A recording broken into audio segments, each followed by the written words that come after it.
ತರಳಬಾಳು ಜಗದ್ಗುರು ವಿದ್ಯಾಸಂಸ್ಥೆ रजिस्टर श्रीगेरे आके कोकाटी प्रौढ़शाले उनका हुब्बಳ್ಳಿ। बच्चों, मैं पिछले 6 वर्षों से आके कोकाटी प्रौढ़शाले में हिंदी अध्यापक के रूप में काम कर रहा हूँ। मेरा नाम श्री स्वामी अमय। आपको भी इस अवधि के लिए मैं स्वागत करता हूँ। बच्चों, एक सुंदर तरीके से यानी अच्छे जीवन जीने के लिए हमें क्या करना है, सबसे पहले इसके बारे में हमें सोचना है आज के जमाने में। क्योंकि आज का जो युग है, यो युग एक विज्ञान युग है या तंत्रज्ञान का युग है। इस युग में हमें अच्छी तरह से जीवन जीना है तो किसकी जरूरत है, या अच्छी तरह से काम करना है तो किसकी जरूरत है? शिक्षा।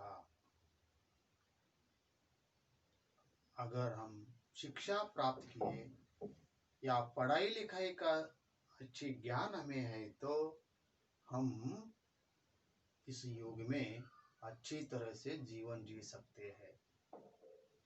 अगर आपके पास अक्षर ज्ञान नहीं है, हम शिक्षा नहीं लिए तो जीवन बिताना बहुत ही कठिन होता है। इसलिए बच्चों, हमें क्या करना है? सबसे पहले अच्छी तरह से शिक्षा लेना है। शिक्षा है तो जीवन है, शिक्षा नहीं तो जीवन नहीं है। देखिए बच्चों, तुम अच्छी तरह से शिक्षण प्राप्त कीजिए, शिक्षण लीजिए। अगर अच्छी तरह से या मन लगाकर शिक्षा नहीं ली, आपके पास ज्ञान नहीं है तो सुंदर तरीके से या सुंदर रीति से जीवन बिताना बहुत कठिन बन जाता है। इसलिए बच्चों, जब तुम पढ़ाई लिखाई का काम करते हैं तो मन लगाकर काम कीजिए। अगर मन लगाकर काम नहीं किए तो आपका समय बर्बाद होता है। समय बर्बाद हुआ तो हमारा जीवन भी बर्बाद होता है। यह ध्यान में रखकर आप जो शिक्षण है वह शिक्षण लीजिए। इस तरह मैं भी आपको कहना चाहता हूँ। तो सबसे पहले शिक्षा जो कविता है, इस कविता के कवि है ठाकुर गोपाल शरण सिंह। इस महान कवि के परिचय के बारे में हम अध्ययन करेंगे। आप भी किताब निकालकर जो पृष्ठ संख्या 29 है उसमें देख सकते हैं। ठाकुर गोपाल शरण सिंह का जन्म 1892 को रीवा झांसी में हुआ था। माता का नाम प्रभुराज कुंवरी और पिता का नाम ठाकुर जगत बहादुर सिंह था। पिताजी संस्कृत के प्रकांड पंडित थे। पिताजी की देखरेख में सिंह जी का शिक्षा प्रारंभ हुई। 13 वर्ष की अवस्था में उन्होंने अंग्रेजी पढ़ना प्रारंभ किया। इसी समय उनके पिता का देहांत हुआ था। मैट्रिकुलेशन से आगे वह पढ़ ना सके। ठाकुर गोपाल शरण सिंह इन भाषा सरल और बोलचाल की है। महावीर प्रसाद द्विवेदी का प्रोत्साहन इनको बहुत मिला। सरस्वती पत्रिका में इनकी कविताएं छपने लगी। जगदालोक इनका महाकाव्य है। माधवी, मानवी, कादम्बिनी, ज्योतिषमती, संचिता, सुमन, विश्वगीत और ग्रामिका इनके मुक्त काव्य है। ग्रामिका और जगदालोक उत्तर प्रदेश सरकार से पुरस्कृत है। देखिए बच्चों, ठाकुर गोपाल शरण सिंह जी का जन्म उत्तर प्रदेश राज्य के झांसी जिले के रीवा गांव में सन 1892 में हुआ। ನೋಡ್ರಿ ಮಕ್ಕಳೇ, ಏನು ಕವಿ ಠಾಕೂರ್ ಗೋಪಾಲ ಶರಣ ಸಿಂಹ ಜನ್ಮ ಉತ್ತರ ಪ್ರದೇಶ ರಾಜ್ಯದಲ್ಲಿ ಏನು ಝಾನ್ಸಿ ಜಿಲ್ಲೆ ಏನದ, ಆ ಝಾನ್ಸಿ ಜಿಲ್ಲೆಯಲ್ಲಿ ರೀವಾ ಅಂತೇಳಿ ಒಂದು ಗ್ರಾಮ, ಒಂದು ಹಳ್ಳಿಯಲ್ಲಿ 1892 ಇಸ್ವಿಯಲ್ಲಿ ಜನಿಸಿದ್ರು ಅಂತ ಹೇಳ್ತಾ ಇದ್ದಾರೆ. ಅವ್ರು ಜನಿಸಿದ್ರು. इनका माता का नाम प्रभुराज कुमारी था. उन जो माता इन्हें ಅವ್ರೇನ್ ತಾಯಿ ಅದಳ, ಅವ್ರ ತಾಯಿ ಹೆಸರು प्रभुराज कुमारी ಅಂತ ಹೇಳ್ತಾರೆ. और पिता का नाम ठाकुर जगत बहादुर सिंह था. उनके जो पिता थे, उनके पिता का नाम ठाकुर जगत बहादुर सिंह थे. ತಂದೆ ಹೆಸರು ठाकुर जगत बहादुर सिंह. पिताजी संस्कृत के प्रख्यात पंडित थे. प्रकांड प्रमुख श्रेष्ठ मान पंडित यानी ज्ञानी. उनके जो पिताजी थे, इनके पिताजी संस्कृत के एक महान पंडित, महान विद्वान, महान ज्ञानी व्यक्ति थे. और ತಂದೆ ಯಾರಪ್ಪ ಅಂದ್ರೆ ಜಗತ್ ಬಹದ್ದೂರ್ ಸಿಂಹ ಸಂಸ್ಕೃತ ಭಾಷೆಯಲ್ಲಿ ಒಂದು ಮಹಾನ್ ಜ್ಞಾನಿ, ಮಹಾನ್ ವ್ಯಕ್ತಿ ಆಗಿದ್ರು ಅಂತ ಹೇಳಿ ಹೇಳ್ತಾರೆ. पिताजी जी के देखरेख में श्री जी की शिक्षा प्रारंभ हुई. देखरेख ने उनके जीवन में उन्होंने जो शिक्षा प्राप्त की है, उनके पिताजी के देखरेख में भी उन्होंने शिक्षा प्रारंभ की है. 13 वर्ष की आयु में उन्होंने अंग्रेजी पढ़ना प्रारंभ किया. उन्होंने जो कवि ठाकुर गोपाल शरण सिंह है, सिर्फ 13 वर्ष की आयु में भी उन्होंने अंग्रेजी पढ़ना प्रारंभ किया. इसी समय इनके पिता का देहांत हुआ. जब 13 वर्ष की आयुष में जो शिक्षा ले रहे थे, वह शिक्षा लेते समय उनके जो पिताजी थे, उनके पिताजी का देहांत हुआ, यानी निधन हुआ. 13 ವರ್ಷ ವಯಸ್ಸಿನಲ್ಲಿ ಅವರೇನು ಶಿಕ್ಷಣ ತಗೋತಾ ಇದ್ರು, ಅದೇ ಒಂದು ಸಂದರ್ಭದಲ್ಲಿ ಅವರ ತಂದೆ ಸ್ವರ್ಗಲೋಕ ಹೋದ್ರ ಅಂತ ಹೇಳಿ ಇದು ಕೂಡ ಒಂದು ವಿಚಾರ ನಮ್ಗೆ ಇಲ್ಲಿ ತಿಳಿಸಿಕೊಡ್ತಾರೆ. मैट्रिकुलन से आगे वह पढ़ न सके. मैट्रिकुलेशन ने जो 10वीं की शिक्षा हम कहते हैं, 10ನೇ ತರಗತಿ. ಅವತ್ತಿನ ಕಾಲದಲ್ಲಿ 10ನೇ ತರಗತಿ ಅಂದ್ರೆ ಮ್ಯಾಟ್ರಿಕ್ ಶಿಕ್ಷಣ ಅಂತೀವಿ. ಇವತ್ತಿನ ಕಾಲದಲ್ಲಿ ನಾವು ಆ ಮ್ಯಾಟ್ರಿಕ್ ಶಿಕ್ಷಣ ಏನನ್ಬಹುದು, ಹೈಸ್ಕೂಲ್ ಅಂದ್ರೆ SLC ಏನೋ ಒಂದು ಶಿಕ್ಷಣ ಅದ, ಆ SLC ಶಿಕ್ಷಣಗೆ 10ನೇ ತರಗತಿ ಶಿಕ್ಷಣಗೆ ಇವತ್ತು ನಾವು ಮ್ಯಾಟ್ರಿಕುಲೇಷನ್ ಅಂತ ಹೇಳಿ ಅನ್ಬೋದು. ಹಂಗೆ ಅವ್ರ ತಂದೆ ಕವಿ ಏನ ಠಾಕೂರ್ ಗೋಪಾಲ್ ಶರಣ ಸಿಂಹ 10ನೇ ತರಗತಿ ತನಕ ಮಾತ್ರ ಶಿಕ್ಷಣ ಪಡ್ಕೊಂಡ್ರು ಅಂತ ಹೇಳಿ ಹೇಳ್ತಾರೆ. इनकी भाषा सरल और रोचक थी. ಅವ್ರ ಒಂದು ಶಿಕ್ಷಣ ಬಹಳ ಸರಳ, ಬೋಲ್ಚಾಲ, ಆಡು ಭಾಷೆಯಲ್ಲಿ ಆ ತರ ಒಂದು ಸುಂದರವಾದಂತ ಅನೇಕ ಕೃತಿಗಳ ರಚನೆ ಕೂಡ ಅವ್ರು ಮಾಡ್ತಾ ಇದ್ರು. महावीर प्रसाद द्विवेदी का प्रोत्साहन इनको बहुत मिला. उनको जो भाषा, जो कृति उनकी जो रचना करते थे, उनको किससे प्रोत्साहन मिल गया था, यानी एक महान जो साहित्यकार है आचार्य महावीर प्रसाद द्विवेदी से उन्हें बहुत ही प्रोत्साहन मिल गया. प्रोत्साहन यानी सहायता, मार्गदर्शन. सरस्वती पत्रिका में इनकी कविता छपने लगी. और इनकी जो कविता है, वह कविता किन पत्रिका में छपने लगे, जो एक महान जो श्रेष्ठ जो पत्रिका सरस्वती है, इन सरस्वती पत्रिका में उनकी जो कविता है, वह कविता छपने लगी. और ಸುಂದರವಾದಂತ ಏನು ಕವಿತೆಗಳು ಏನು ರಚನೆಯನ್ನ ಮಾಡಿದ್ರು, ಆ ಸುಂದರವಾದಂತ ಕವಿತೆಗಳು ಎಲ್ಲಿ ನೋಡ್ಲಿಕ್ಕೆ ನಮ್ಗೆ ಕಾಣಕತ್ತಪ್ಪ ಅಂದ್ರೆ ಒಂದು ಶ್ರೇಷ್ಠವಾದಂತ ಏನು ಪತ್ರಿಕಾ, ಏನು ನ್ಯೂಸ್ ಪೇಪರ್ ನಾವ್ ಏನಂತೀವೋ ಆ ಒಂದು ಸರಸ್ವತಿ ಪತ್ರಿಕೆಯಲ್ಲಿ ಅವ್ರ कविता ನಮಗೆ ಕಾಣಲಕತ್ತ ಅಂತ ಹೇಳಿ ಹೇಳ್ತಾ ಇದ್ದಾರೆ. जगदालोक इनका महाकाव्य था. और उनके जो एक महान जो एक श्रेष्ठ काव्य था, वह काव्य कौन सा, यानी जगदालोक. और उसी के साथ साथ उन्होंने अनेक जो काव्य कृति है इसकी भी रचना की थी. उनमें माधवी, मानवी, कादम्बिनी, ज्योतिषमती, संचिता, सुमन, विश्वगीत, ग्रामिका इनके मुक्त काव्य है. ಇವು ಅವರು ಶ್ರೇಷ್ಠವಾದ ಕೆಲವೊಂದು ಕೃತಿಗಳು ಕಾವ್ಯ ಕೂಡ ಆಗಿವೆ ಅಂತ ಹೇಳಿ ಹೇಳ್ತಾರೆ. ग्रामिका और जगदालोक इन महाकाव्य को उत्तर प्रदेश सरकार से पुरस्कार भी किया गया था. उनके जो श्रेष्ठ जो एक महाकाव्य जगदालोक और जो ये काव्य भ्रामिका थे, इस काव्य को, इस महाकाव्य को जो उत्तर प्रदेश जो सरकार है, उत्तर प्रदेश सरकार से उन्हें पुरस्कार भी मिल गया था। और इसी के साथ उनका जो निधन है सन 1960 को हुआ था। ಅದೇ ರೀತಿ ಅವರ ನಿಧನ ಯಾವಾಗ ಅವ್ರ ಮರಣ ಹೊಂದಿದ್ರು ಅಂದ್ರೆ 1960 ಆ ಇಸ್ವಿಯಲ್ಲಿ ಅವ್ರ ನಿಧನ ಆಗಿತ್ತು ಅಂತೇಳಿ ಇದು ಕೂಡ ಒಂದು ವಿಚಾರ ಇಲ್ಲಿ ನಮ್ಗೆ ಹೇಳ್ತಾ ಇದಾರೆ। तो बच्चों, मैं आखिर एक बात यहाँ बताना चाहता हूँ। जो शिक्षा जो कविता है, इस शिक्षा कविता का एक सुंदर जो वीडियो है, यानी जो ऑडियो, जो सॉन्ग्स, जो गीत है, वह गीत मैं आपको यहाँ सुनाना चाहता हूँ, वह आप देखिए।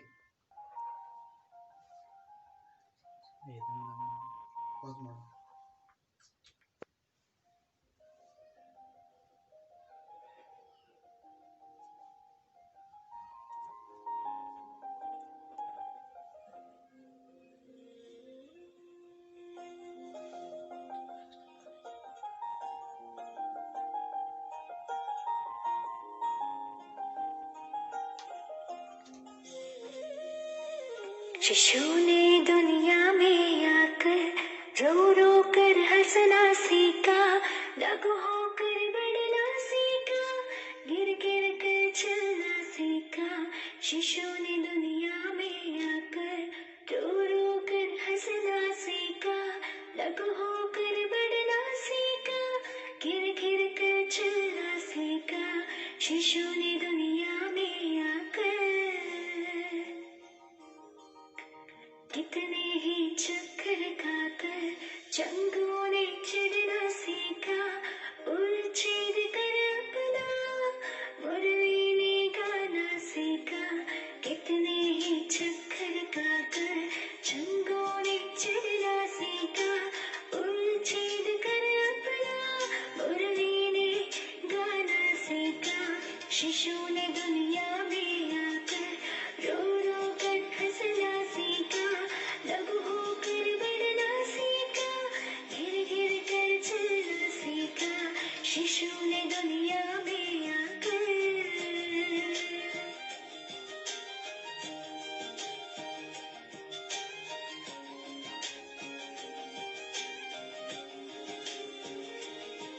मिट मिट कर वारिधरों ने पानी बरसाना सीखा, तरगरीवार से गिर गिर कर नदियों ने बहना सीखा। मिट मिट कर वारिधरों ने पानी बरसाना सीखा, तरगरीवार से गिर गिर कर नदियों ने बहना सीखा। शिशु ने दुनिया में आकर रो रो कर हंसना सीखा, लघु होकर बढ़ना सीखा, गिर गिर कर चलना सीखा। शिशु ने दुनिया में आकर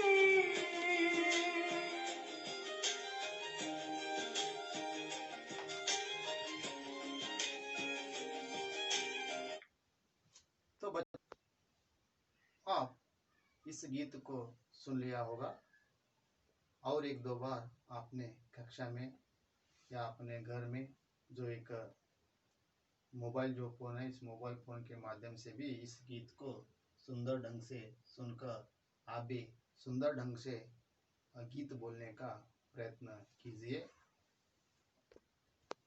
तो बच्चों, अभी अभी हमने गीत सुन लिया है और आगे जो कविता है, इस कविता के एक जो छोटी सी जो एक आशय है, उस आशय को भी हम देख लेंगे। यानी कवि ने ये जो प्रस्तुत कविता है, इस कविता से हमें क्या बताना चाहते हैं, क्या हमें सचेत किया गया है, इसके बारे में हम देखेंगे।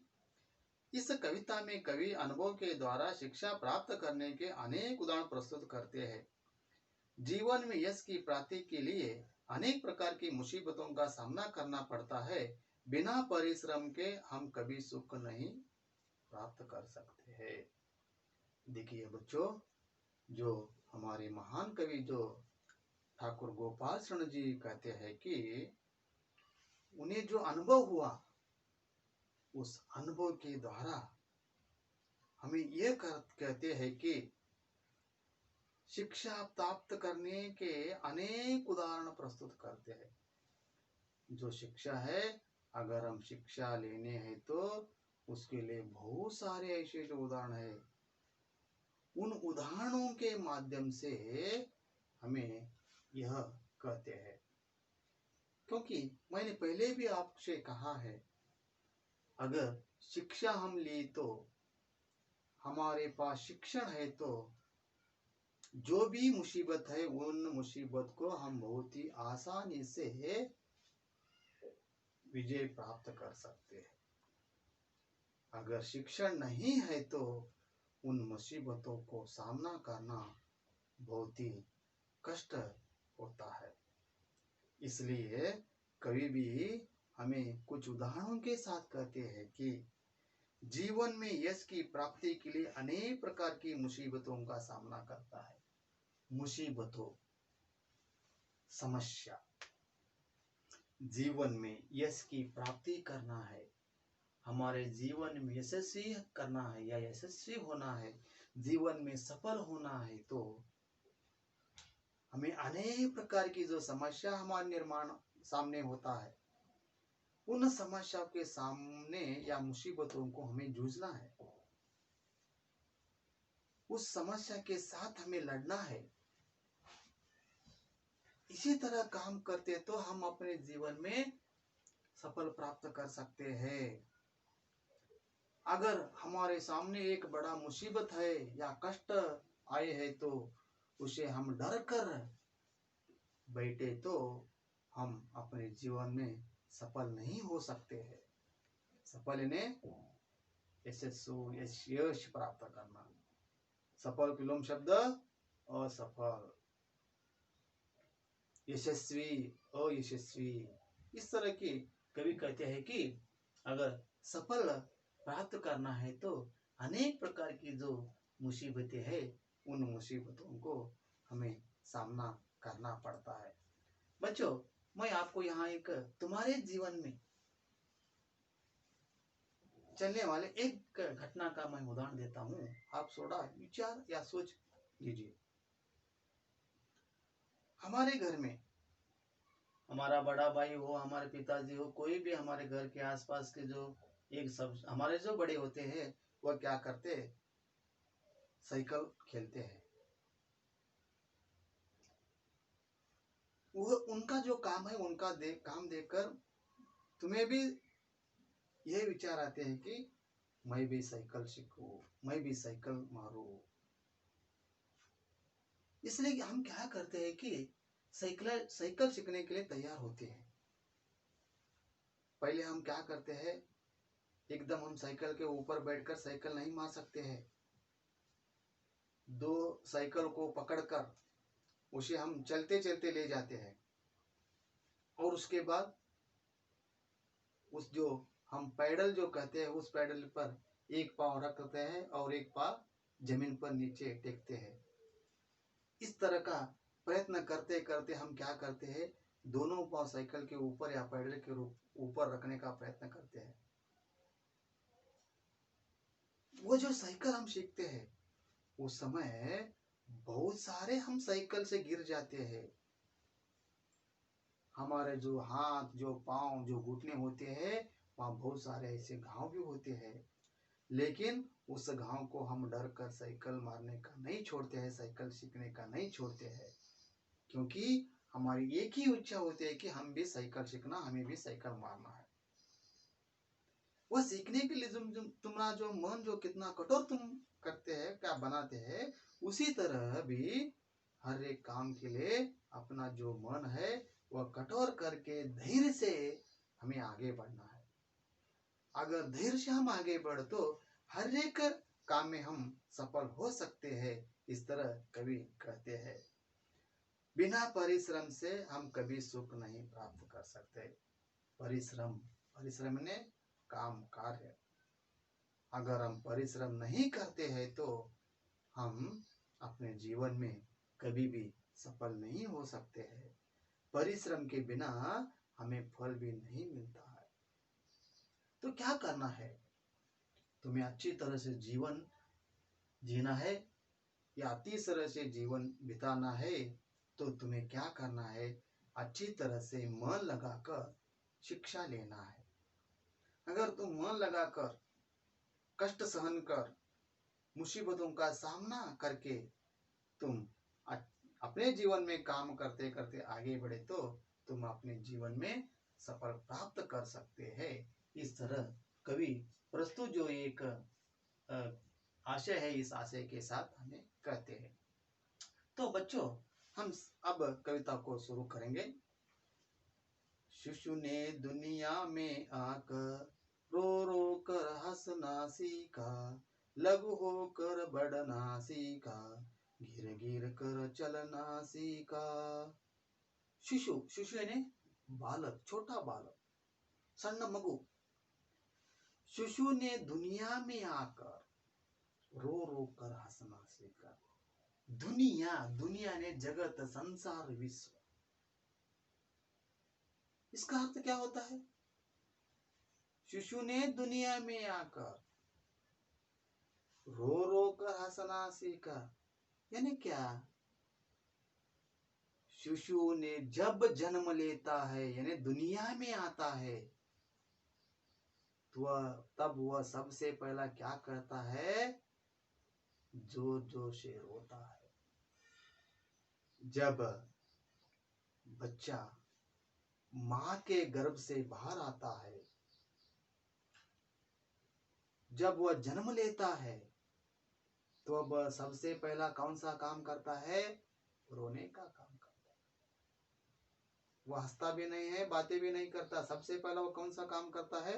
रोता है। वह रो रो कर, और जैसे जैसे वह बढ़ जाता है या बड़ा बड़ा हो जाता है, तब वह क्या करता है?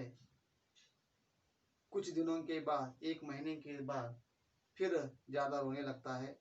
अगर वो बालक को, शिशु को भूख लगी तो या प्यास लगी तो बालक क्या करता है? रोता है, क्योंकि उसे बोलने को नहीं आता है। तब मां समझ लेती है कि बच्चा रो रहे है, समय बहुत हुआ है, उसे भूख लगी होगा, प्यास लगा होगा। ये सोचकर माँ क्या करते हैं? बच्चों को दूध पिलाते हैं।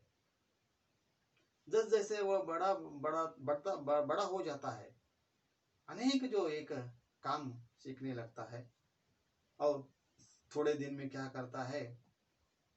बच्चों को अपने माता हो या पिता हो या घर में हो, उसे हंसना जो कार्य है वो भी सिखाते हैं। अगर बच्चों के सामने हम तालियां बजा ले या उसके साथ हम बात करें तो वो बच्चा क्या करता है? बात नहीं करता है, हमें देखकर, हमारा सुनकर वो हंसने लगता है। जब हम मां के गोद से या गर्भ से दुनिया में आता है तो सबसे पहले कौन सा काम करता है? रोने का काम करता है। और उसके बाद क्या करता है? कुछ दिनों में वह हंसने का काम करता है। लघु होकर बढ़ना सीखा, गिर गिर कर चलना सीखा। लघु, लघु यानी छोटा। उसके बाद वो लघु होकर बढ़ना सीखा। जैसे जैसे वो बड़ा बड़ा होता जाता है और थोड़ी बार उसे मालूम भी होता है। क्या मालूम होता है? हम जो काम करते हैं वो काम, हमारा काम देकर वो भी काम करने के लिए तैयार होता है। अगर हम चल रहा है तो बच्चे भी क्या करता है? वो उन्हीं के साथ मुझे भी चलना है, उन्हें जैसा मुझे भी बैठना है, उन्हें जैसा मुझे भी कोई भी काम करना है। जब वो जैसे जैसा वो बढ़ जाता है या बड़ा होता है, उसी समय वह क्या करता है? इस सीखने का काम को तैयार होता है। वह कुछ दिनों, वर्षों के बाद, क्या थोड़ी दिनों के बाद बच्चा क्या करता है? उनके सामने हम चलते हैं तो वो भी क्या करते हैं? चलने का कार्य शुरू करता है। सबसे पहले बच्चा चलने को जब शुरू करता है, किस तरह करता है? एकदम वह चल नहीं सकता है, खड़े होता है, एक पाँव उठकर रखता है, गिर जाता है। उसी तरह वो प्रयत्न करते करते कुछ दिनों में क्या करता है, एक पाँव जिस तरह रख देता है, दूसरा पाँव भी रख देता है और थोड़ा दूर जाने पर गिर जाता है। इस तरह क्या करता है बच्चा, हमेशा काम करते करते वो आगे बढ़ता है। तो उसी तरह हमें भी क्या काम करना है, हमारे जीवन में काम करना है। हमें इस तरह शिक्षा सीखना है, इस तरह हमें शिक्षण लेना है। स्वामी विवेकानंद जी कहते हैं कि, क्या कहते हैं, जब एक छोटा बच्चा पढ़ता है तो सबसे पहले एक एक अक्षर वो पढ़ता है और कुछ दिनों के बाद वह एक एक शब्द पढ़ने को तैयार होता है। यानी एक एक अक्षर को जोड़ जोड़ कर वो एक शब्द बनाता है और कुछ दिनों के बाद वह एक एक वाक्य बनने के लिए तैयार होता है और कुछ दिनों के बाद ये एक पूरा जो पाठ है, पूरा जो पुस्तक है, वो पुस्तक पढ़ने को तैयार होता है। तो बच्चों, हमें भी इस तरह काम करना है।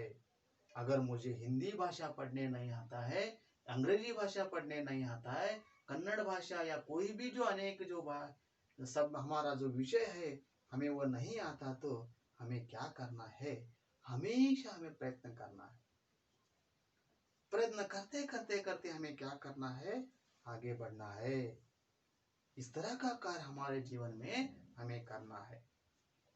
कितने ही चक्कर खाकर चंगों ने चढ़ना सीखा, ऊर छेद छेद कर अपना मुरली ने गाना सीखा। देखिए बच्चों, कितने ही चक्कर खाकर, चक्कर ने क्या, इधर उधर घूमना, चक्कर ने इधर उधर घूमना। ಚಂಗೋ ಏನೇ ಪತಂಗ, ನಾವು ಕನ್ನಡದಲ್ಲಿ ಗಾಳಿಪಟ ಅಂತ। देखिए, हम पतंग खेलते हैं ना, तो हम क्या करते हैं, वो पतंग को एक धागा बांधकर उसे ऊपर चढ़ने के लिए, ऊपर उड़ने के लिए उसे हम प्रयत्न करते हैं। अगर उसे अच्छी तरह से शक्ति मिल गई तो वो पतंग, यानी हवा मिल गई तो वो पतंग क्या करता है, ऊपर जाता है। अगर उसे हवा नहीं मिल रहा है, शक्ति नहीं मिल रहा है, तो वो पतंग क्या करता है, वहीं पर घूमता है। घूम घूम कर क्या करता है, फिर नीचे आता है। फिर हम क्या करता है, उसे ऊपर उड़ाने के लिए हम फिर तैयार होते हैं। तभी वो क्या करता है, चक्कर मार मार मार कर ऊपर उड़ता है।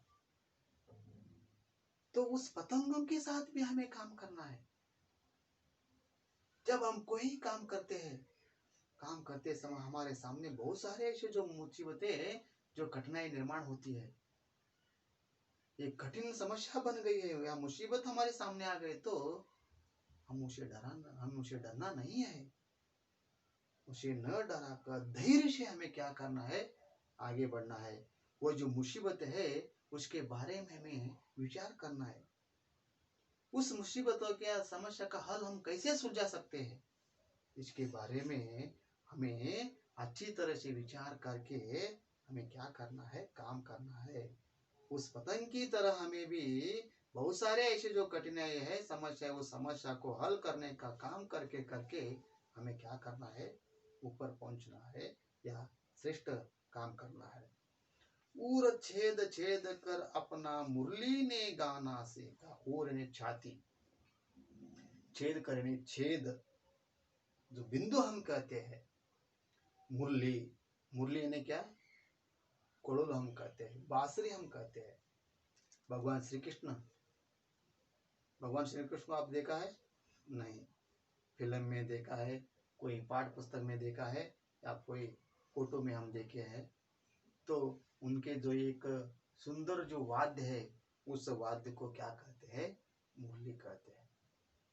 अगर मुरली हम बजा रहे तो उसका जो सुंदर जो शब्द है, जो ध्वनि है, वह ध्वनि या स्वर आप देखिए कितना सुंदर, कितना मधुर, स्वच्छ होते हैं। उसी तरह भी हम अपने शब्दों को इस्तेमाल करना है। उसी तरह हम इस तरह का शब्दों का इस्तेमाल करना है, अच्छी अच्छी बातें हमें करना है।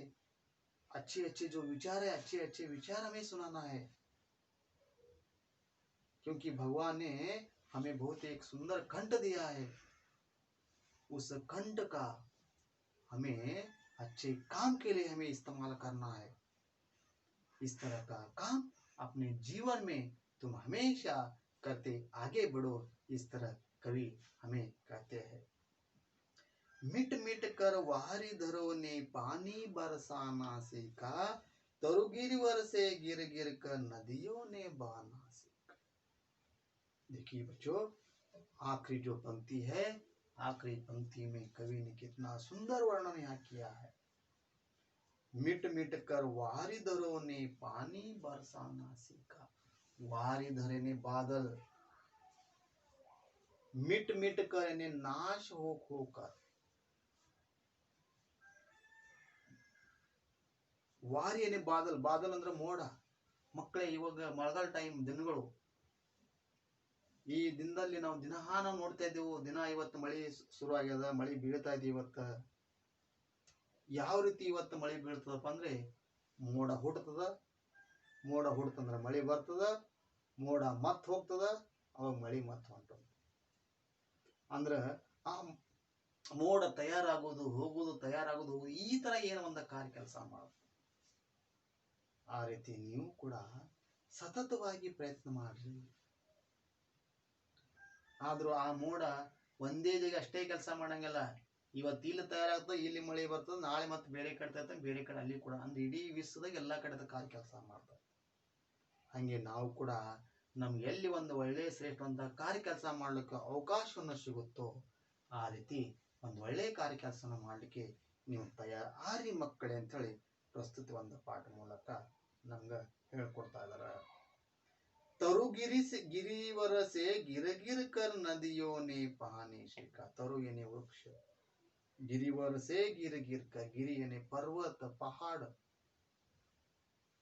हम कहते हैं ज्यादा से ज्यादा वृक्ष होती है, घनदाट जो जंगल होती है, वन जो होती है, वहां सबसे ज्यादा बारिश होती है. और जहां ज्यादा से ज्यादा पहाड़ों का प्रदेश होता है, वहां ज्यादा बारिश होता है, इस तरह हम कहते हैं. लेकिन वहां वह बारिश जहां होती है, पानी वहां पड़ती है, वह पानी वहीं पर नहीं रुकते हैं. वह पानी क्या करता है, पूरे विश्व में, पूरे दुनिया में वह बहता है. देखिए किस तरह पानी बहता है. अगर यहाँ बारिश बरे तो सबसे पहले वह पानी क्या करता है, जो छोटी जो नाला होती है, जो तालाब होती है, तालाब जब पहुंचते हैं, तालाब भर गए तो उस तालाब से पानी कहाँ जाता है, नाले से जाता है. वह नाला भर गए तो वह नाले का पानी कहाँ जाता है, नदी को जाता है. और उस ज्यादा से ज्यादा नदी बह गई तो वह नदी का पानी कहाँ जाता है, समुद्र सागर को जाते हैं. तो पानी सिर्फ एक ही जगह काम नहीं करते, वह हमेशा बहती रहते. उसी तरह हमें भी काम करना है. अगर हमारे गांव में हमें काम मिलने का मौका मिल गया, अवकाश हमें प्राप्त हुआ, तो हमें गांव में भी अच्छी काम करना है. वहां से आगे बढ़कर तालुका जो स्तर होते हैं, वहां भी हमें अच्छे काम करना है. अगर जिला स्तर पर काम करने का हमें समय मिल गया, अवकाश मिल गया, तो वहां भी जा सकते हैं. राज्य स्तर पे काम कर सकते हैं, अलग अलग राज्यों में भी काम कर सकते हैं. अपने देश के लिए अलग अलग देशों में भी हम काम कर सकते हैं. हमेशा अपने जीवन में जिस तरह पानी बहता है, उस पानी की तरह हमें भी क्या करना है, हमेशा अपने जीवन में काम करना है. सिर्फ एक ही जगह पर हमें काम नहीं करना है. इस तरह का काम करके करते करते काम करके अपने जीवन बिताना, उसी में भी सबसे बड़ा संतोष होता है. इस तरह प्रस्तुत जो कविता है, इस कविता के माध्यम से कवि ने हमें यह सुंदर वर्णन किया गया है. तो बच्चों, मैं भी आपको यही यहाँ एक बात बताना चाहता हूँ कि आप पढ़ने का लिखने का जो काम कर रहा है, वह मन लगाकर संतोष या आनंद से काम कीजिए. अगर पढ़ने में या लिखने में मन नहीं है तो आपका समय जो है वह भी बर्बाद होता है. दूसरों के आदेश के अनुसार पढ़ने का काम नहीं करना है, अपने मन में इच्छा निर्माण होना। संतोष आनंद से जब तुम पढ़ते हैं तो उसी समय आपको जीवन में बहुत ही लाभ होता है। अगर खुशी से हम नहीं पढ़ सकते तो किसी के आदेशों के साथ पढ़ने के लिए तैयार हुए तो आप कभी भी अपने जीवन में अच्छी तरह से पढ़ नहीं सकते हैं। अगर अच्छी तरह से हम शिक्षा प्राप्त नहीं किए तो हम अपने जीवन में कभी भी सफलता प्राप्त नहीं कर सकते हैं, हम अपने जीवन में अयशस्वी होते हैं। इसलिए जब आपको पढ़ने का जो समय मिलता है उस समय में आप अच्छी तरह से पढ़िए, अच्छी तरह से काम किए। इस तरह कवि प्रस्तुत जो कविता है इस कविता से कहते हैं।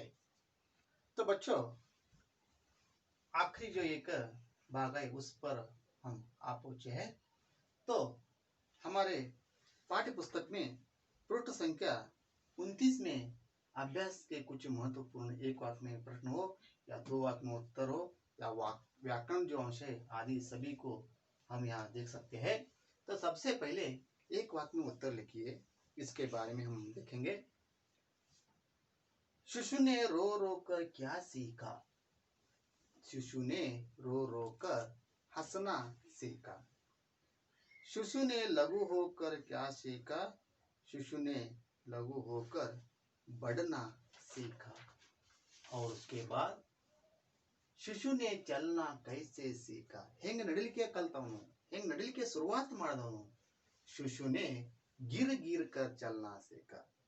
ಬೀಳ್ತಾನ ಹೇಳ್ತಾನ ಬೀಳ್ತಾನ ಇಳಿತಾನ ಈ ತರ ಪ್ರಯತ್ನ ಮಾಡ್ಕೋತ ಏನು ಮಾಡ್ತಾನವನು ನಡಿಲಿಕ್ಕೆ ಶುರುವಾತ್ ಮಾಡ। शिशु ने सब कुछ कहाँ आकर सीखा? यानी जो बालक है वो सब कुछ कहाँ आकर सीखा? सब कुछ ने क्या? हंसना कैसे सीखा, चलना कैसे सीखा, ये कहाँ आकर सीखा? दुनिया में। और चंगों ने क्या सीखा? चंगों ने चढ़ना सीखा। जो चंग यानी जो पतंग है वह पतंग ऊपर चढ़ना कैसे सीखा? गिर गिर कर वो ऊपर चढ़ने का सीखता है। मुरली ने गाना कैसे सीखा? मुरली ने गाना और छेद छेद कर सीखा। वारिधरों ने पानी बरसाना कैसे सीखा?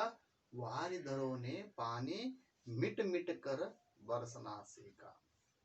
तो आखिरी नदियों ने बहना कैसे सीखा? नदियों ने कैसे बहना सीखा? गिरि से गिरिवर से या तरु गिरिवर से बहना सीखा। इस तरह इसका जो उत्तर है उत्तर यहाँ हो सकता है। दो तीन वाक्य में उत्तर लिखिए, वह भी आप प्रश्न सुनिए और दो बार पद्य पढ़िए और उत्तर लिखने का प्रयत्न कीजिए। शिशु ने दुनिया में आकर पहले क्या सीखा है और कैसे सीखा है? शिशु ने दुनिया में आकर पहले क्या सीखा? इसका उत्तर एक वाक्य में है, वह आप पहले लिखिए और कैसे सीखा, किस तरह से वह सीखा वह भी आप लिख सकते हैं। पानी कैसे बरसता है, नदी कैसे बहती, इसका भी उत्तर आपको वहां मिल सकता है, वह भी आप अच्छी तरह से लिख सकता है। और उसके बाद जो तीसरा जो प्रश्न है वह अनुरूपता के शब्द लिखिए। यानी अनुरूपता यानी क्या? एक प्रश्न देता है उसका उत्तर वहां भी देते हैं और दूसरा प्रश्न पूछते हैं उसका उत्तर आपको लिखना है। चंग यानी चढ़ना, वारिधर ने क्या, दुनिया यानी जगत, ऊर यानी क्या। जिस तरह दुनिया का समाज शब्द हम जगत कहते हैं, ऊर का समाज शब्द क्या होता है, इस तरह प्रश्न पूछा है, उसका हम उत्तर देख लेते हैं या लिख सकते हैं और शब्दार्थ जो है उस शब्दार्थ में इसका उत्तर आपको मिल सकता है। नदी बहता है, मुरली क्या करता है? भूख प्यास शब्द युग्म मिट मिट कर यह शब्द कौन सा है? इस तरह भी आपको यहाँ प्रश्न पूछा गया है। और इसके बाद जो चौथा प्रश्न जो है जोड़कर लिखिए अंदर अंदिश बरेरी। शिशु का उत्तर हमें लिखना है, गिरिवर का उत्तर हमें लिखना है, चंग का उत्तर हमें लिखना है, गाना इसका भी उत्तर हमें लिखना है। तो ये बहुत ही आसान सा प्रश्न है, उसका उत्तर आप देखिए लिखिए। और उसके बाद पांचवा जो प्रश्न है विलोम शब्द लिखिए। रोना का विलोम शब्द क्या होता है? हंसना। चढ़ना का विलोम शब्द चढ़ना यानी ऊपर जाना। घर के ऊपर हम चढ़ते हैं तो घर के नीचे हम क्या करते हैं? उतरते हैं। मिटना तैयार होना, उसका विलोम शब्द बूझना। चढ़ना हो गया, बूझना हो, मिटना हो गया। उसके बाद गिरना। गिरना यानी बच्चा चलते समय गिर जाता है और उड़ता है, उठना। अन्य वचन रूप लिखिए। नदी, नदिया, वाणी, वाणिया, मुरली, मुरलिया, स्मृति, स्मृतिया। इस तरह अन्य वचन रूप होते हैं। और पर्यायवाची शब्द लिखिए, यानी जो समान शब्द जिस तरह होते हैं उसी तरह यह पर्यायवाची शब्द आता है। शिशु यानी कौन? बालक। वारिधर, बादल। दुनिया, जगत, संसार, विश्व हम कहते हैं। चंग, पतंग। इस तरह अनेक जो बहुत सारे ऐसे जो प्रश्न वहाँ आपको दिए गए हैं उन सभी का उत्तर आप लिख सकते हैं। उसके बाद क्वेश्चन नंबर जो 9 है वह भी आप यहाँ देख सकते हैं। नमूने के अनुसार सही वर्तने वाले शब्द लिखिए। यानी हमें यहाँ कुछ कुल मिलाकर 8 शब्द हमें दिया है। पहला में दुनिया दिया है, दूसरे में दुनिया दिया है। ये जो 2 दुनिया शब्द दिए हैं इनमें सही दुनिया कौन सा है उसका उत्तर हमें क्या करना है? वहां हमें जो एक कोष्टक दिए गए ना उस कोष्टक या बॉक्स में हमें लिखना है। तो उसी तरह शिशु, शिशु, मुरली, मुरली, गीर, गीर। इस तरह का शब्द हमें दिया है। उनमें सही शब्द कौन सा है वह आप लिख सकते हैं। और जो 10वां जो प्रश्न है 8 नदियों के अधूरे नाम दिए गए उन्हें पूरा कीजिए। यानी हमें वहाँ चित्र दिया है नदी किस तरह बहती है, उस नदियों का ये चित्र देखकर हमें क्या किया है उस नदी के साथ अलग अलग नदियाँ की जो नाम दी गई है। जो नदियों की जो नाम है उनमें जो एक शब्द हमें यहाँ नहीं दी गई है वह शब्द लिखकर पूरा उस नदियों का हमें नाम लिखना है। जो देखिए यहाँ ऊपर हमें कोष्टक में मंदाकिनी, घाघरा, कावेरी, गंडक, महानंदा, अलकनंदा, यमुना, कोसी इस तरह हमें नाम दिए है। इसमें अ ल का डैश दा किया है। यहाँ एक अक्षर हमें नहीं दिखाई दी है या नहीं दिया है। उस अक्षर को हमें वहां लिखकर एक नदी का पूरा नाम हम लिख सकते हैं। अ ल का डैश दा वहां ऊपर हमें दिया है, वहां हम क्या करना है? नम लिखना है, अलकनंदा। तो उसी के बाद उसके बाजू में दाकिनी, डैश दाकिनी, वहां ऊपर हमें दी है मंदाकिनी। हम मम का उच्चारण अक्षर हमें लिखना है। और उसके बाद डैश मुना दी है। मुना यानी यहाँ हमें एक अक्षर लिखना है। यमुना नदी है ना, वो य का यहाँ अक्षर लिखना है। इस तरह अनेक जो नदियों के नाम हमें यहाँ दिए है उन सभी अक्षरों को लिखकर वो जो नदी का जो नाम है वह नाम हमें पूरा लिखना है। इस तरह का जो महत्वपूर्ण जो कार्य है वह महत्वपूर्ण कार्य आप अपने घर में कीजिए और अपने जो अध्यापक है अध्यापकों को भी आपका जो गृह कार्य दिखाकर उनसे ज़्यादा से ज़्यादा जो ज्ञान होता है वह भी आप प्राप्त कर सकते हैं। इसी के साथ मेरा जो ये अवधि था इस अवधि को मैं विराम देता हूँ। धन्यवाद।